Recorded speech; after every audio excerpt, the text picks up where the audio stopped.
That fall, Alex, for the very first time after years of trying, got onto a competitive hockey team, and Robert began taking him on weekend trips around the province to tournaments.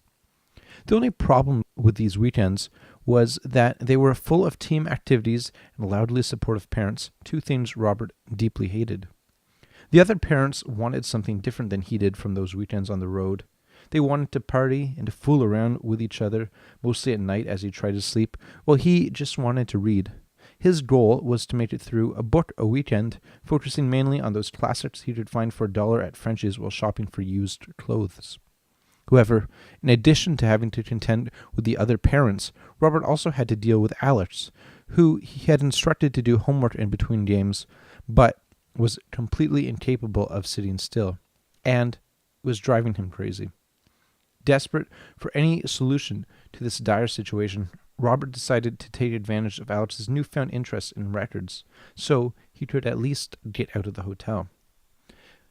Aside from the occasional Beatles record, which was sold as a collectible at a ridiculous price, most records back then cost less than $3, and you could spend hours sifting through heaps of vinyl for the best buy. It also gave Robert opportunities to continue teaching Alex about himself. However, because of their worthlessness, before you could go record hunting, you first had to go record store hunting.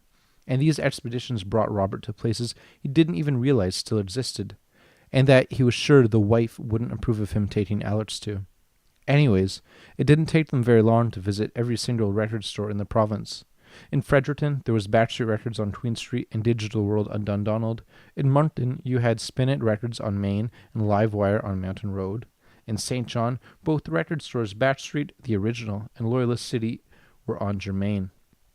The Fredericton Backstreet Records was the closest record store to Robert's house and Alex's favorite one. It carried most people's fourth best albums, The River, Slow Train Coming, Comes a Time, etc.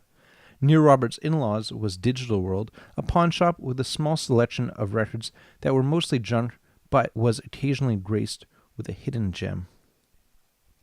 In Moncton, Spin It was the sort of store that specialized in those rare pressings of the Beatles, usually in mono, or bootleg live albums, which cost $80.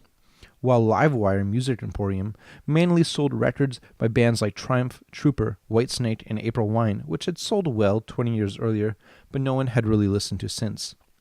St. John's Backstreet Records had recently been named one of Canada's top 5 record stores by a CBC listeners poll, even though it always smelt of incense. While just a few doors down, Loyalist City Coins and Collectibles sold equal amounts of kids' comics and men's magazines. It smelt like wet oatmeal. Over the following months, the two hauled home a hefty amount of vinyl, but while Alex was once content buying and listening to the albums Robert recommended, mostly by now unknown bands from the 60s and 70s, he soon began gravitating towards bands like Pink Floyd, Led Zeppelin, and Jimi Hendrix, which were considerably more expensive. A recent trip to Spin It had cost Robert $120, and he'd only bought 5 records. That night, we booked in at the Dieppe Super 8 as the rest of Alex's team partied away at the Moncton Ramada. As he lay in bed listening to cars speed by, staring up at the street lights on the ceiling, and completely unable to sleep, Robert had a realization. He realized that his and Alex's record collecting, which had grown from a way to kill time into a full-flung addiction in just a couple of months, had to stop.